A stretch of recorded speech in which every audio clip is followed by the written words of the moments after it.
Bonjour à tous, Anguille et Tori et bienvenue dans votre podcast Le Quart d'heure Bidartar, le podcast de l'Office de tourisme de Bidart, dans lequel nous recevons chaque semaine un invité qui nous parle de ce qu'il fait à Bidart, pour Bidart, en nous livrant ses bons plans et ses plus belles anecdotes. Et aujourd'hui, nous sommes en compagnie de Marc Campandegui. Egunon Marc, comment ça va? Egunon Valentin, très bien, très heureux d'être avec toi pour partager ce moment. Alors on est très content de vous recevoir aussi sur le podcast, d'autant plus que vous êtes le premier élu que nous recevons. Vous êtes élu à la mairie de Bidart, délégué au littoral, aux espaces naturels et aussi à la sécurité. Donc on va pouvoir aborder plein de choses intéressantes, mais avant ça, je vous laisse vous présenter, nous raconter comment vous avez eu la volonté de rejoindre l'équipe municipale et de vous investir dans la vie locale pour porter tous ces projets dont on parlera évidemment dans un instant. C'est une question très intéressante et profonde parce que un engagement, pour bien le comprendre, je pense qu'il faut aller aux racines et je vais parler un petit peu de ma vie, de mon enfance qui est un parcours très atypique. Donc j'ai 60 ans, je suis papa de 3 grands-enfants,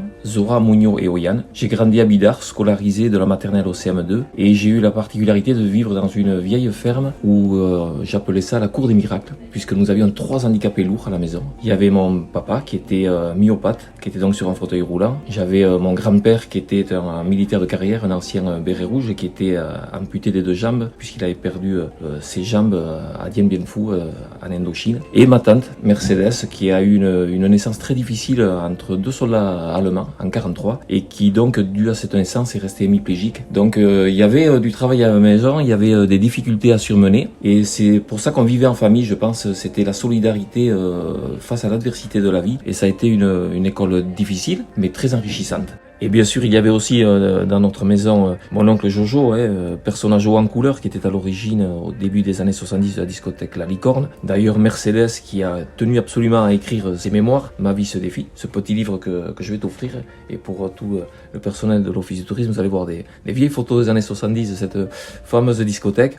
Donc c'était la joie de vivre en fait. Jojo il jouait du piano, il avait son accordéon, c'était toujours des belles tablées. Voilà, c'est ça qui nous donnait aussi la force de recharger nos batteries pour cette époque fabuleuse. C'est très gentil, on a hâte de découvrir cette histoire et ses mémoires. On va lire ça avec attention à l'Office de tourisme. J'ai été ensuite scolarisé sur Saint-Jean-de-Luz, j'ai fait une formation de comptable et puis je suis parti sur Paris travailler chez un frère de ma grand-mère qui a été propriétaire d'une grosse brasserie, la plus vieille brasserie de Paris, la brasserie Beaufinger. Il s'appelait Zizi Urtis Verea. C'était un personnage très charismatique puisque il avait durant la Seconde Guerre mondiale été dans la résistance, évadé plusieurs fois, prisonnier plusieurs fois et un aversalé de la première heure puisqu'il avait participé à la création du mouvement Mbata. Donc c'était très enrichissant d'être auprès de lui. Il avait une clientèle très cosmopolite, beaucoup d'intellectuels et j'ai pu y croiser Jean-Paul Sartre quelques temps avant son décès. Au bout d'un an, la vie parisienne ne me convenait pas du tout et j'ai ressenti vraiment cette envie de revenir proche de mon littoral que j'adorais, proche de la nature et je suis revenu début des années 80. Donc mon engagement, ça a été de nettoyer les plages déjà à l'époque parce qu'il y avait beaucoup de plastique, beaucoup plus qu'aujourd'hui, notamment sur la plage de Louabia. Et avec ma compagne de l'époque, la future maman de mes enfants, on créait des petites statuettes avec ce plastique que l'on exposait dans les campings pour sensibiliser les gens. Alors on nous regardait comme des extraterrestres parce qu'il faut savoir qu'à l'époque, la fondation Surfrider par exemple n'existait pas en Europe, mais n'existait même pas aux États-Unis puisqu'elle est apparue en Californie en 1984. Donc on était un peu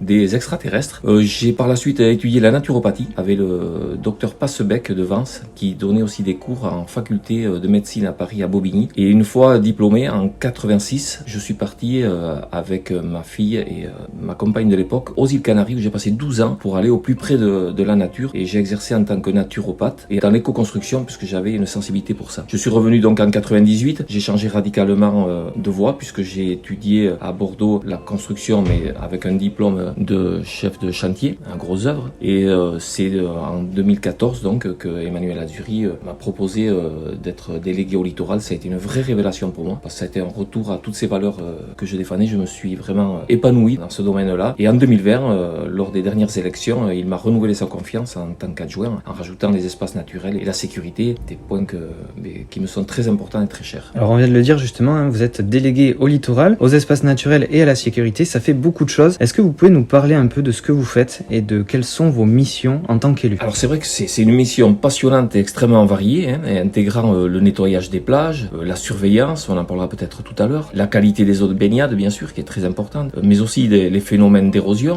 la gestion du trait de côte, du recul du trait de côte, et puis les activités commerciales bien sûr, et la sécurité publique qui est un domaine plus récent, qui devient de plus en plus important. On le voit avec toutes les incivilités qui se répètent, peut-être dues aussi au contexte actuel. Alors on sait que les élus locaux s'investissent beaucoup pour la commune, accompagnés bien sûr des services municipaux, et parfois ils travaillent dans l'ombre pour porter des projets qui prennent du temps, mais qui conduisent quand même à de belles réussites. De votre côté, c'est quoi votre plus grande fierté?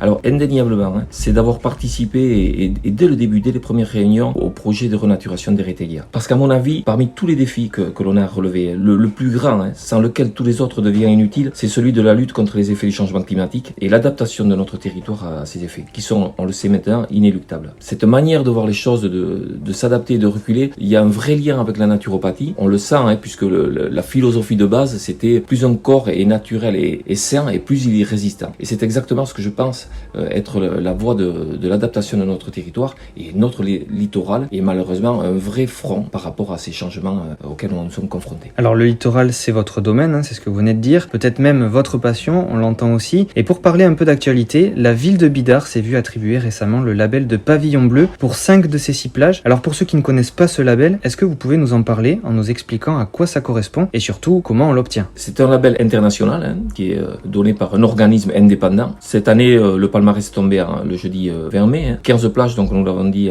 en Aquitaine, donc 5 à Bidart, c'est-à-dire un tiers des nouvelles plages. Bon, c'est un label qui est gage de tourisme durable en fait, qui prend en compte des critères comme la gestion de l'eau, des déchets, c'est pour ça qu'il y aura de plus de tri, l'accessibilité aux personnes à mobilité réduite, on en parlera, et d'autres critères plus récents maintenant qui ont été mis dans le respect de la biodiversité. Voilà, donc c'est un classement où il faut un classement ARS en excellente qualité depuis au moins 4 ans consécutifs pour pouvoir y prétendre. Alors tant qu'on parle de label et de baignade, on a eu le plaisir aussi cette année d'obtenir le label Handi Plage pour la plage de l'Ouabia. Qu'est-ce qui a été mis en place justement par la commune pour obtenir ce label? Le projet d'Handi Plage, c'est un projet que nous avons souvent reporté parce que bousculé par les urgences quotidiennes. On y avait déjà travaillé il y a plusieurs années, il y avait des places PMR en place, des tirs à l'eau étaient mis à disposition, mais on n'était pas dans un cadre vraiment normé, et là on a décidé vraiment d'y aller parce que on avait cette volonté depuis un moment. En plus, lors des ateliers citoyens de la dernière campagne électorale, ce sujet a été abordé et on savait que c'est donc une demande et on y a répondu le plus rapidement possible. Donc il y a 2 places PMR toutes nouvelles qui ont été retraitées, et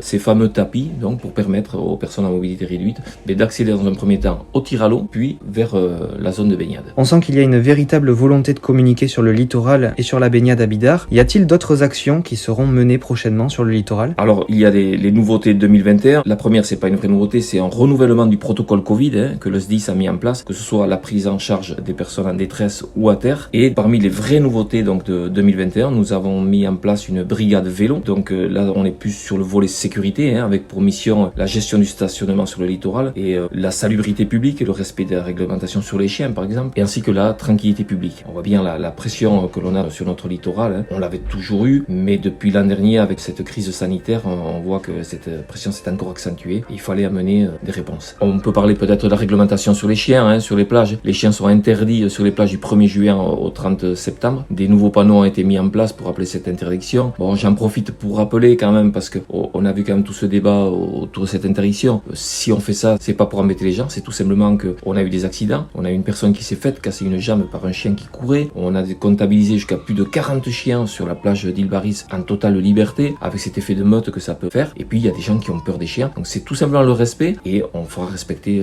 ces arrêtés-là. Il y a le risque de falaise. Quand je dis risque de falaise, c'est par rapport aux éboulements. On le voit bien, c'est la suite de ces pluies torrentielles et de cette érosion qui nous touche. Mais on va mettre en place des nouveaux panneaux pour vraiment bien indiquer et prévenir, parce que on voit des aberrations en plein été. Moi, je vois des gens qui cherchent de l'ombre en se mettant sur des gros rochers qui sont en équilibre. C'est vrai qu'on est sensibilisé, on voit tous ces détails, peut-être le voit-il pas. On va mettre plus de panneaux et plus explicites, en espérant que les gens sauront les voir. Et puis l'interdiction du savon dans les douches, des stickers seront installés sur les douches, parce que là on a fait le tour des nouveautés 2021. Vous êtes aussi délégué à la sécurité, et on le sait très bien, la sécurité ça passe aussi par la surveillance des plages, et comme on l'a dit tout à l'heure, il y a 6 plages à Bidart. Alors comment la municipalité s'organise l'été pour assurer cette surveillance des plages bidartards? C'est un partenariat très fort que nous avons, puisqu'il a débuté en 1995 avec le SDIS 64, donc c'est une convention qui est signée avec le SDIS. C'est une histoire d'homme, puisqu'on s'entend très très bien, on a de vraies relations intenses et importantes, et l'enjeu le mérite. On a 50 à 60 maîtres nageurs à peu près sur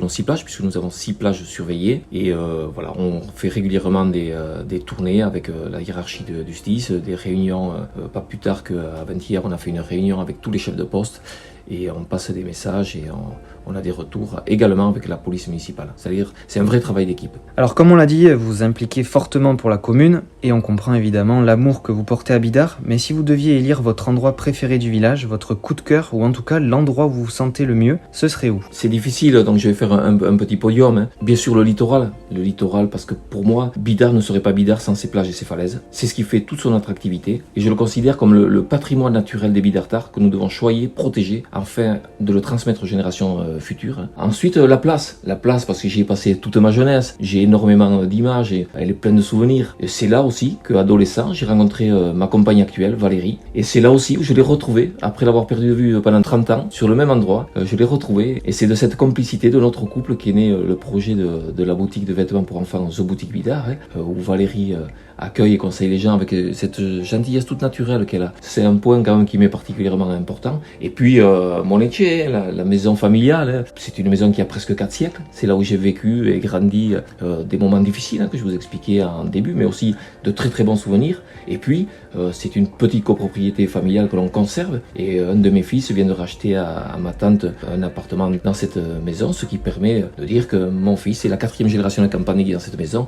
Et on compte bien continuer à procéder ainsi. Mais on vous le souhaite. Alors la tradition veut qu'on termine toujours avec une petite anecdote où nos invités nous livrent un moment ou un souvenir marquant. De votre côté, ce serait quoi? Alors j'en ai plusieurs, mais par rapport à tout ce qu'on vient de dire aujourd'hui, j'en ai une qui vraiment passe vraiment dans ce thème. Je vous l'ai dit, mon papa était myopathe, il était donc sur un fauteuil roulant, et quand on était enfant, on partait avec ma maman à la plage de Pavillon Royal à pied, et il adorait l'air de l'océan, il pouvait pas s'y rendre. Vous voyez, aujourd'hui il aurait peut-être pu avec ses tapis. Et bien on y allait, et notre mission c'était de ramener un grand seau de plage avec, si on pouvait trouver ces grosses algues vertes qu'il y avait à l'époque, et on lui ramenait ça, et il était tout heureux, et il se badigeonnait ça sur le corps, il se mettait au soleil, et il retrouvait ses embruns, cette sensation de sa jeunesse, et je trouve que c'était un moment très intense, et je trouve que c'est une belle anecdote pour notre journée d'aujourd'hui. Marc, merci beaucoup pour cet échange, c'était très intéressant, très touchant aussi. Merci à toi, et ça a été un moment très intéressant pour moi aussi. Je trouve ces podcasts très valorisants pour tout le monde, pour la commune, pour les gens, pour les habitants de Bidart, et continuez comme ça. Bon, on est très content en tout cas de vous avoir reçu dans le quart d'heure Bidartard. On espère bien évidemment que les gens apprécieront les actions menées par la commune pour la préserver avec ce côté si chaleureux, authentique et où il fait bon vivre. De notre côté, on se donne rendez-vous la semaine prochaine pour un nouvel épisode de votre podcast. Prenez soin de vous, Issa Nuncha.